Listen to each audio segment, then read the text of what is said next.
For the first time ever, Xbox can beat PlayStation. So since the original Xbox in the early 2000s, Xbox has never once beat a PlayStation in sales. The closest was the 360 versus the PS3, where it was very close. And actually for a while, the 360 was winning until Sony got their act together. But this generation and the previous one, just not even close. Like, people don't really care that much about Xbox anymore, because there isn't really much reason to care about Xbox anymore. Now, real quick, I just want to say, subscribe if you're a fan of physical games. There's no exclusives. Like, it's not even just that there's no console exclusives, but like, their games are literally going on PlayStation now. It's not like the Xbox is way more powerful than the PS5 either. It's not like it has just a bunch of features that PlayStation doesn't have. So there's not really much of a reason to get it. But for the next generation, with Sony making a lot of people angry and a lot of people are just not going to get the PS5 now because of physical media, Xbox actually has a chance to take away those fans and get them into the Xbox ecosystem. Well, you may be saying something like, digital sales are such a small part of the business, it's like 15%. And technically, yes, but it is very misleading. Game Theory actually made a great video on this, but there's so many games that are just digital only that you can't even get a physical copy of. Plus, that doesn't take into account that people buy used games. So yes, more people do buy digital games. I'm not going to argue that. But I think there's a lot more people who actually buy physical games than we're being led on to believe. And even for people who buy digital games, like for people who primarily buy digital games, I should say, a lot of them still want that option, maybe to play some of their PS4 or PS5 games, or maybe sometimes they do want to buy physical games for whatever reason.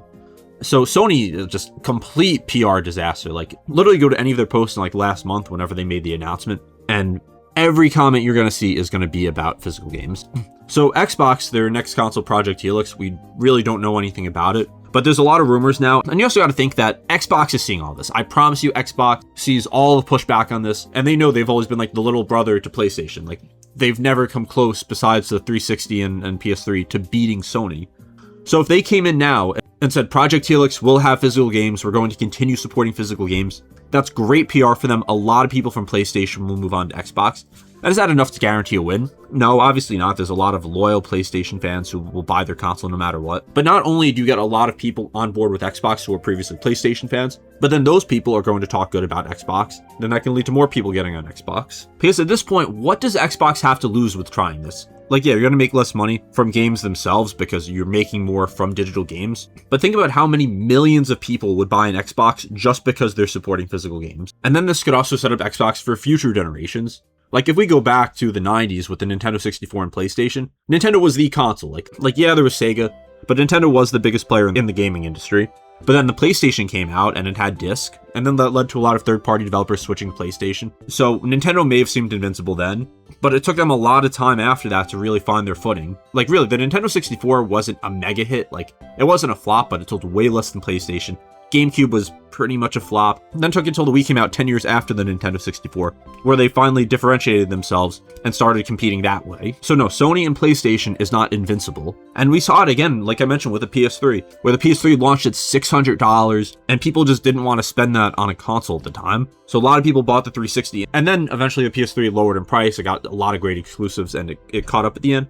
But the only reason it was that close wasn't just because the 360 was just so much better or anything. It's because a lot of people voted with their wallet. They may have been a PlayStation fan, but they didn't want to spend $600 on a console then. And then the next generation after that, Xbox could have had a lot of goodwill with people who had the 360 because over 80 million people bought a 360. But then they just had a disastrous launch. First of all, they launched it at $500, which I know doesn't sound that bad today, but it was $100 more than PS4. They had the weird stuff with physical games where if you bought a physical game, then someone else couldn't use it. They had the always online stuff. They had like the Force Connect thing.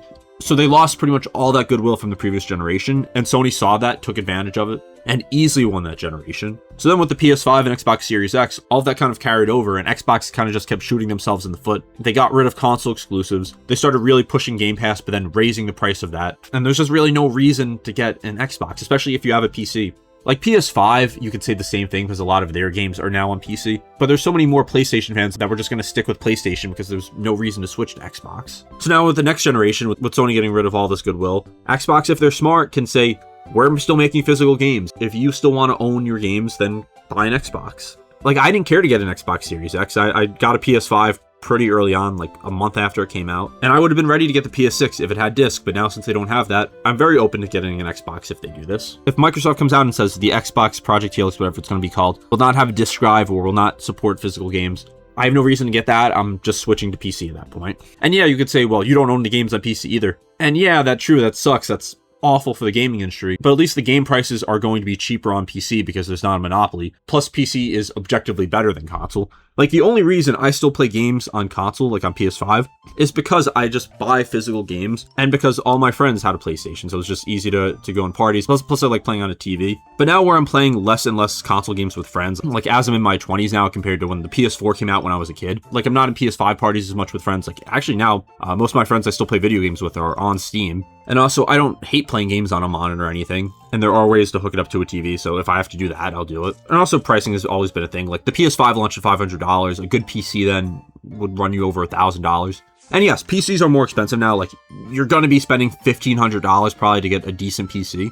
But let's assume the PS6 costs $1,000, $1,100, maybe even $1,200. You're going to save money anyway if you get a PC. So let's say even $1,000. Let's say cheapest it's $1,000 and a good PC $1,500. First of all, you'll save money on games because games are just going to be cheaper on PC, especially with no physical games. So games will really be more expensive on console. And you don't have to pay for online. So after probably a year, maybe 2 years, you'll already be saving money and getting the better experience. But now going back to the topic of Xbox beating PlayStation, I just want to be able to own my games. Owning my games is worth it to me to have less frames and worse graphics because I really care about physical game ownership. So it's not just about having a disc drive, because I've seen rumors that Project Helix is going to support all 5 generations of Xbox. And that's awesome. Like, that's awesome if it has a disc drive and can play original Xbox 360, Xbox One games. But that doesn't mean they're going to still support new games being on disc. So I guess that's better than whatever PlayStation's doing, but that wouldn't be any reason for me to buy the console if it's simply supporting old games rather than still making new games. I just would really like to understand the logic if Xbox decides to just not make physical games anymore, because then I guarantee they lose badly to PlayStation again. They're probably going to lose, I guess, some Xboxes. I know Xbox has been more digital, but I'm sure there's still plenty of people who buy physical games on Xbox. And also, something else I don't get is, let's just say it's 85%. Like, let's say 85% of people buy digital games. Like, they exclusively buy digital games, which probably isn't true. It's probably less than that. So you have that 15%, and obviously the reason that they want to get rid of physical games is so they make more money from the games. But if only 15% of sales are physical games anyway, you're still just making more money from all those digital games in the first place. And the millions of people who still buy physical games are just not going to give you any money now. So are you really making that much more money? Because the people who bought digital games are just going to continue buying digital games anyway, right? I think it's Sony obviously just trying to make sure that they have a complete monopoly, just trying to force people into their closed ecosystem. And they expected pushback. I don't know if they knew it would be this bad. And it doesn't seem like they're going back. The only way that they will ever go back on this is if it's hurting their bottom line. Like, if Xbox makes physical games and starts winning against them, that's the only thing that could get PlayStation to have physical games again. But besides that, I think if Xbox just goes back to console exclusives, then there's at least more reason to get an Xbox. Because again, the next Xbox is probably going to cost over $1,000. Like, I would be very surprised if it's less than that. And I think this is going to be the first time in a very long time where consoles really aren't affordable. Like, if we go back to like the 90s when consoles were, what, $200? Like, it was more then, but I'd say affordable for a console, like affordable in quotes, would be around like that $500 mark. And by $500, I mean like today's money.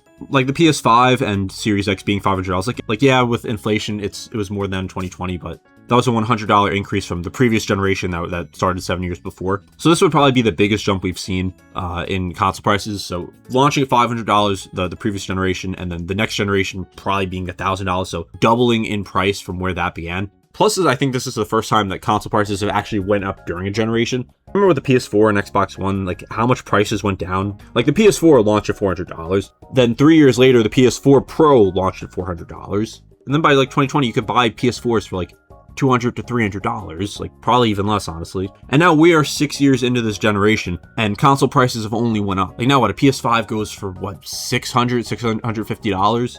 Like, I think that's the price they raised it to. Same for Xbox Series X. And the PS5 Pro is like $900, so $400 more than when the PS5 launched.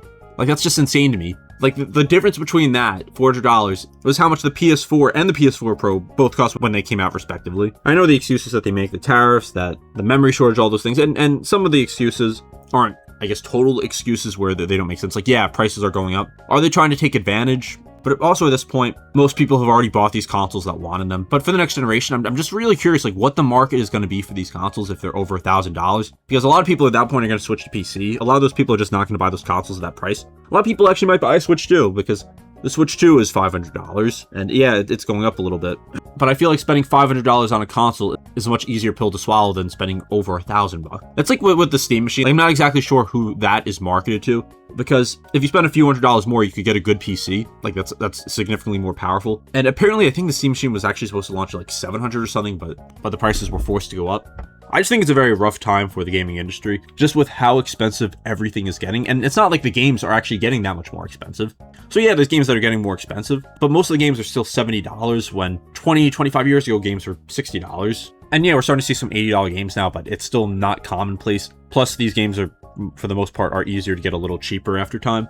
But with consoles, it just seems like this has been the worst generation. Like, looking at the jumps from previous generations, like even the PS3 to PS4, like that generation, like it was still a big jump. Like you went from having like the 7th generation being like the first generation, where I think games that really started to actually like look good. And I know someone's gonna be mad at me for saying that and say, well, you got to see this PS2 game or whatever. And what I mean by that is like that generation, the 7th generation, is when games really started to be more cinematic. Like they were able to just have so much more detail, especially towards the end. And then the PS4, like that generation really expanded that. Like you still have games that came out during that generation that still look amazing today. But then to the PS5, like yeah, games look better now. But compare PS3 to PS4 to PS4 to PS5.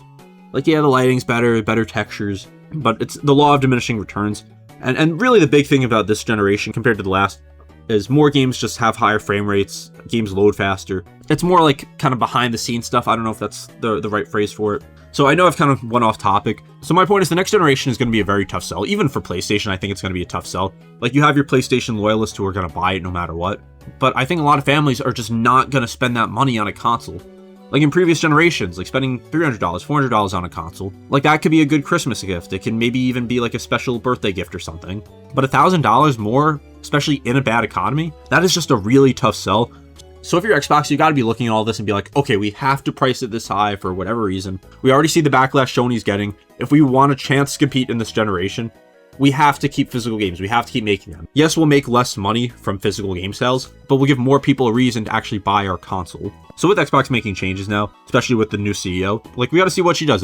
She could be thinking all of these things right now and say, it sounds intriguing to make more money from games by just having digital copies, just having more money going to us. But is that actually going to make us more money in the long run? Or is it going to make us more money in the long run to get disgruntled PlayStation fans on our side and to keep our current Xbox fans happy? So ultimately, none of what I say is actually going to matter. It's all going to come down to what Microsoft and Xbox actually wants to do. But the fact that they haven't announced it, I think is interesting, because if they were going to announce it, or if they were sure they were going to announce it, I feel like the best time would be right after Sony, because then at least you're just splitting that outrage. And if they're going to announce it anyway, I feel like it would be worse to wait, because then everyone has just been attacking Sony. They're just going to move on to Xbox because that's going to be the new thing. So that's what leads me to believe that there may just be something more here. And it could just be that they're going to have a disc drive and they're going to support old physical games but not make new ones. And we'll really have to see. And I've made videos on this before, but even if you are not someone who usually buys physical games are still very important because it keeps digital prices cheaper. It forces them to go on sale more. Plus, it's also just good to have that option. Anyway, that's just my thoughts on that. I think Xbox has a real chance here to win the next generation against Sony,